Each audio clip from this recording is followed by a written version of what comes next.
Sierra. This is Echo Golf 1, Romeo Victor Charlie. Over.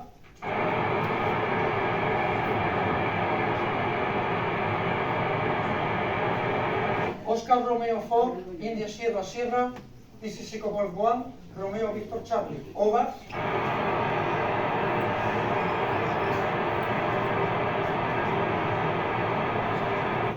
Oscar Romeo 4, India Sierra Sierra. This is Echo Golf 1, Romeo Victor Charlie. Over. Echo Alpha 1.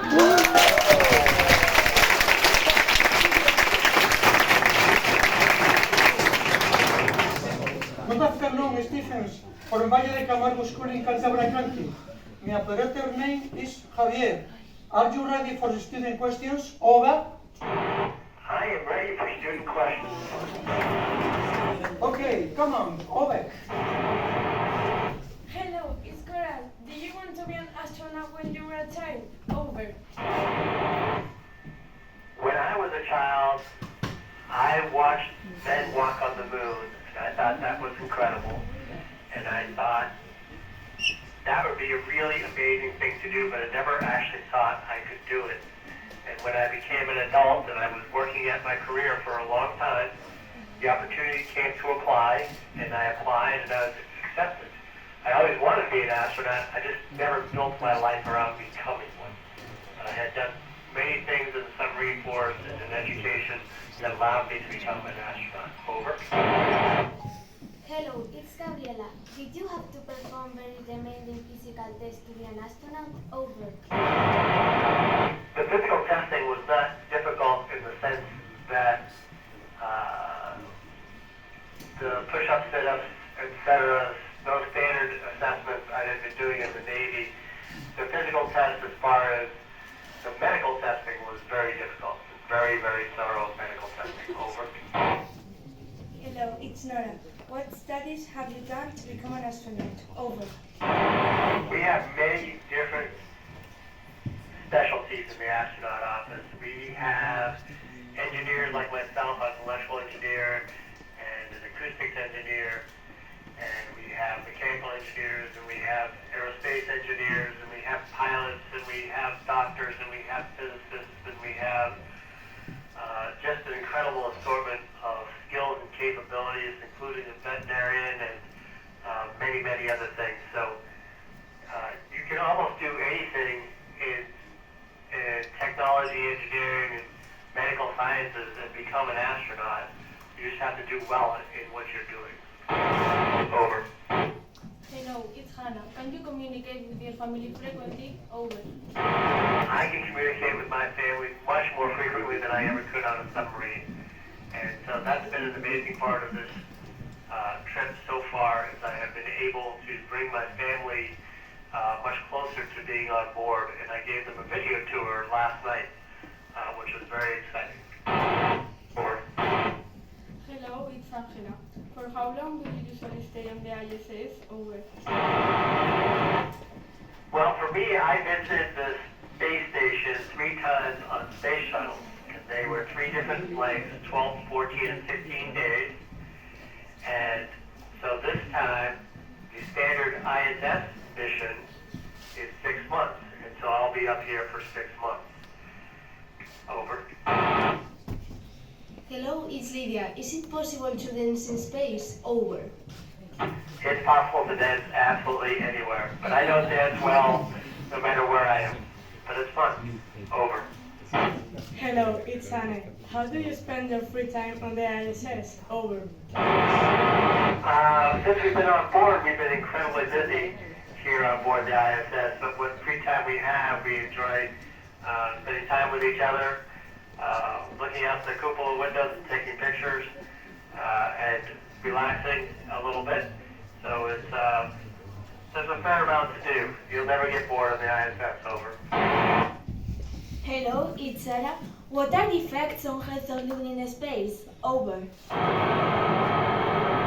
Well, that's one of the reasons we're up here, is to look at what effects long-term living in space has on the human body and what health impacts that is.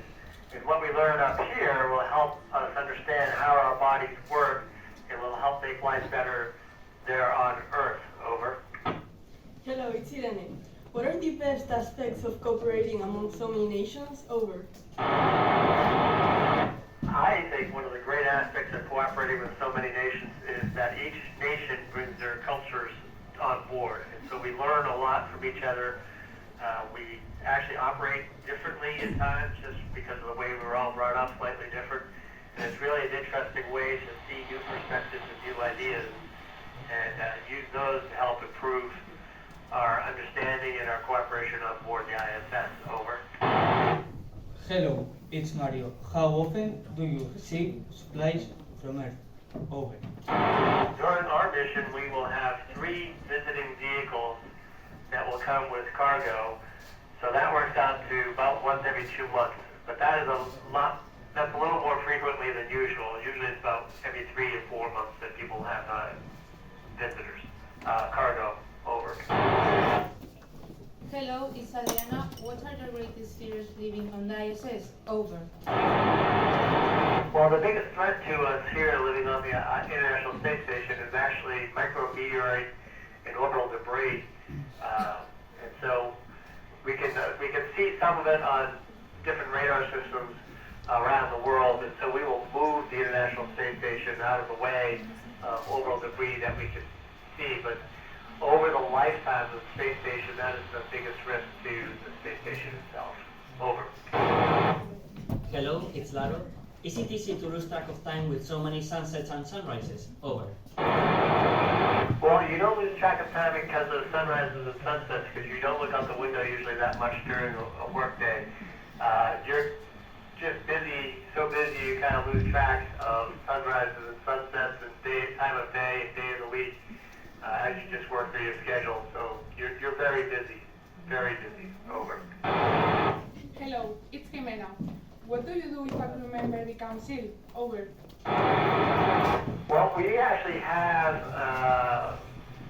a medical officer who's trained to help and assist on board, and we can always call the doctors and get telemedicine. Right now, we fortunately do have an actual medical doctor on board, which makes things a lot easier should there be any issues. Over. Hello, it's Adrian. What are the main problems of living together on the ISS? Over. There's just nothing as far as living together. Just living on board the ISS has all the normal problems of life on Earth. All of your what you bring on board, so stowage and supplies and waste and how you manage all aspects of just living. And that's what makes it really complicated.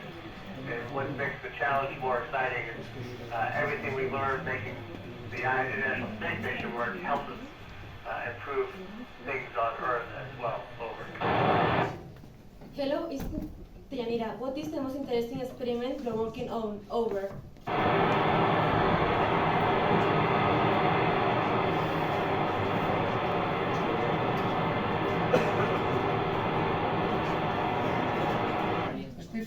Stephens?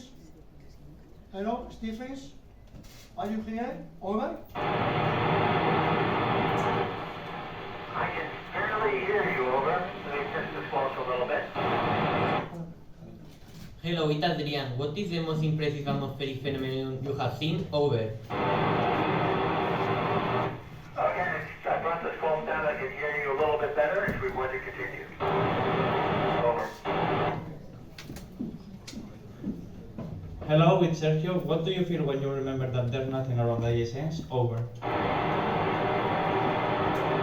It's amazing. Having been outside to do a spacewalk on the International Space Station is the most incredible feeling to be hanging onto this giant building and looking around and seeing there is no Earth that is attached to it. You're actually floating over Earth. It is absolutely surreal in the true sense of that word. It is incredible. It's just amazing. Over. Hello, it's Lydia. Do you frequently do spacewalks outside the ISS? How does it feel like? Over. Spacewalks, we do, a couple every 6 months or so. There's not a lot, fortunately, that we have to do. for the International Space Station for construction anymore, so we don't go outside that often. It is an amazing part of